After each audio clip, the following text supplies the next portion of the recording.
magulang ay kailangan sa mga batang manonood. GMA News and Public Affairs.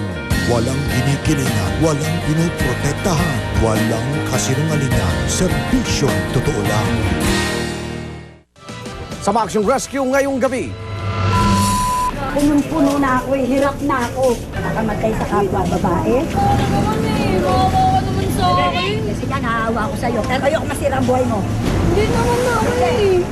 Yun nga po, sabi ng lola, maliban dun sa ayaw niya dun sa tumboy, kasi nga, mga minor de edad pa, nag-aalala rin sa kaligtasan ng kanyang apo, malalim na ang gabi ay hindi pa po umuwi sa kanila.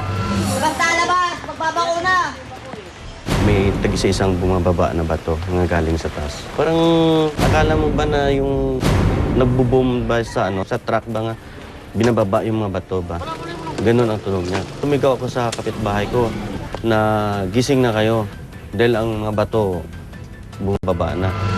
Lahat ng mga bahay na nasa tabing ilog, nasa tabing bundok at yung sa mga bahaing lugar ngayon pa na papasok na yung tag-ulan at na-advise namin lahat ng mga residente na maging alerto. No? At kung kinakailangan ligasin nila yung kanilang mga lugar, ay mas maganda.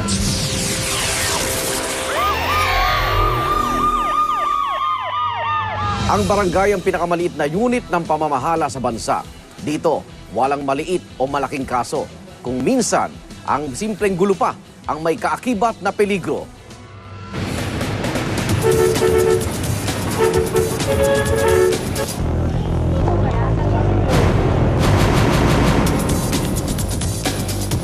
So yung tanod po namin sa gabi, bali 11 po yan, saka mayroon po kaming isang kagawad na naka-assign for maintain case and order po yun sa gabi-gabi.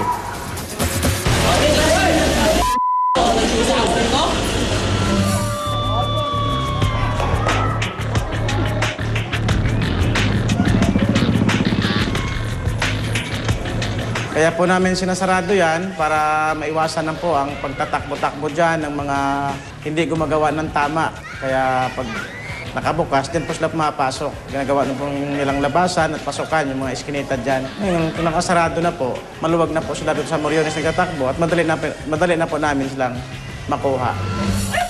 Pabor kami sa disiplina na sinasarado ang gate. Hindi natin alam, 10 oras ng gabi, iba-ibang tao mga pumapasok dito.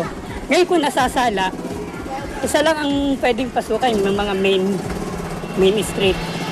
Kasi siyempre mga magnanakaw, papasok yan hindi sa main street. Sa mga iskinitang maliliit, pwede na siya makapagtago.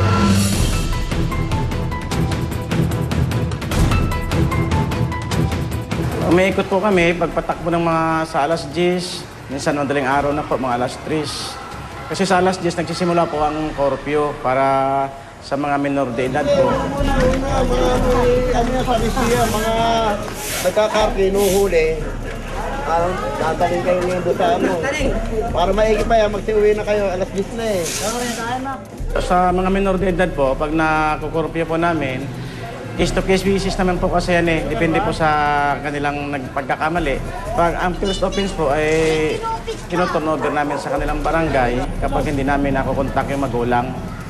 Tapos yung second offense po, nadala po namin yan sa DSWD RAC para doon na po sila bahala mabigyan ng counseling. Sa gitna ng pagroroda ng mga tanod sa barangay 123 sa Tondo, isang eksena ang umagaw sa kanilang atensyon. Isang lola na may dalang patalim, pinagbantaan umano ang sariling apo. Nanay, Nakukulong ko. saan po?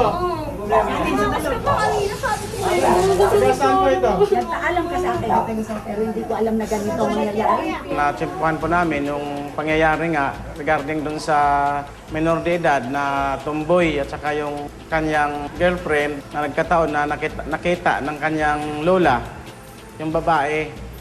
Kaya nagkaroon po sila ng hindi pagkanawaan. Taga-saan? Naatake ako Kami dyan. po taga dito lang dito. Ano ginagawa niyo dito sa lugar na to? Po Ha? po kasi hindi ko namin sila natagpuan. Kaya sa barangay mo ito?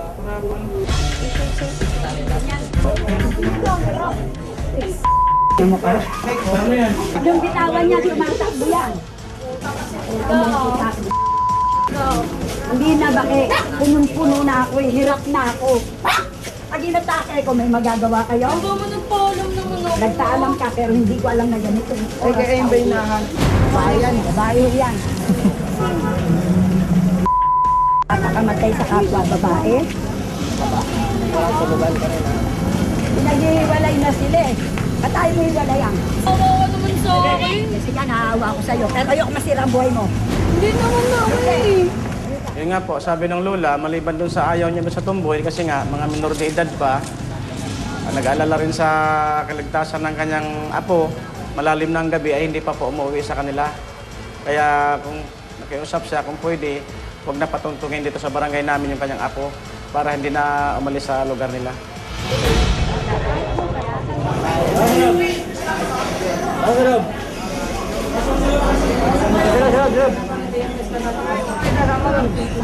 Itawa mo yan. Lumitaw ka. Gusto mo ay damit ko? Palimama ko, yari na tayo. Mana, nasa barangay na po tayo ha. Nagagalaiti po sa galit yung lola na matigas daw ulo ng kanyang apo, kaya papatay na daw po niya. Kaya nakiusap po tayo sa kanya na huwag naman gawin yon kung kaya naman dalhin sa pakiusapan. Patayin mo na lang yun. Bakit nagkakamatay lahat ka? Lola, excuse mo po ha. Yung kutsilyo niyo buhanin na muna. Babalik ko sa akin, babalik ko sa Yung kutsilyo. Papatayin ko yan, pwede ko nakita talaga. Ano na lang po pagdating sa inyo, magdating sa barangay namin. Kaya namin siya naulihan ng matalas, hindi ko natin masabi kung ano nasa isip niya. Kasi po, galit na galit yung lola nung oras na yon. Hindi ko natin alam kung sinong kalaban niya, yung kapatid ng tombo. Kapatid ng girlfriend ng tomboy o kaya sa galit ng sa kanyang apo. Dapat daw kasi sinita nag-aaway. Hindi sila nag-aaway. Nasa lubong po sila dahil galing sila sa amin. Sabi ko, hahanapin ko ako yung kaya dahil kanina pa wala. Nagpaalam ako sa'yo, Alam ko, nagpaalam ka, pupunta ka. Pero anong oras na? Pinag-iwalay na kayo eh. Ako hindi ako tumusunod. Kasi po, pinag-iwalay mo sila kasi napapansin ko rin nakakasama na sa kapatid ko. Naging walang nga ang Ay, dito ka, nakakausap ka eh. Tama na. ayaw ko na maglalakad. Kapatid mo ba yan? Hindi naman ako tatakbo sa gitna. Alangan niyo po. Tatakbo po. Ugali niya po Ay, yan. ano? Diba po tayo ng kasulatan? Opo. Kapag bumalik pa ito po yung sa amin, uulihin na po namin na. Lamputin niyo rin po. Minordida niya. Sige po. Hindi ganun eh ka. Kasi ito isa, Mahal kita. Ayaw so, ang naging kasunduan po namin sa barangay noon, wag nang makita-kita namin yung kanyang apo rito sa aming barangay at ganon din po yung residente namin na minor de edad na wag na rin pakita doon sa kanilang lugar.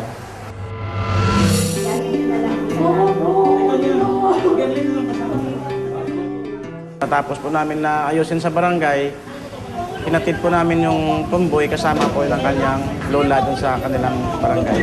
Siguro naman sa Corpio, kahit di naman ganong kabigat ang kaso, kailangan pa rin natin respondihan yan kasi ang mga kaso na mabibigat ay nanggagaling po sa maliit yan. So hanggat maliit, na kaya pa nating awatin o madala sa pakiusapan, gawin na lang po natin para hindi na po lumaki.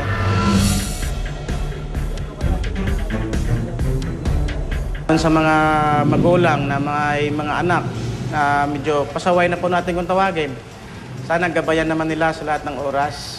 Kasi ang mga bata, hindi naman siguro gagawa ng di tama yan kung may gabay ng mga magulang.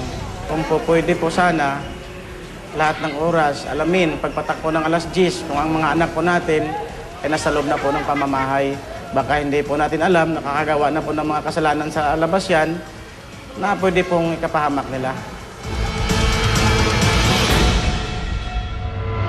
Pag-atras po nitong taxi driver po, may lumapit pong isang lalaki. Meron pong dinidemanda itong yung suspect may dinidemand doon sa driver. After mga ilang minute po, bigla pong nagkaroon ng commotion po doon sa mga bystanders po roon.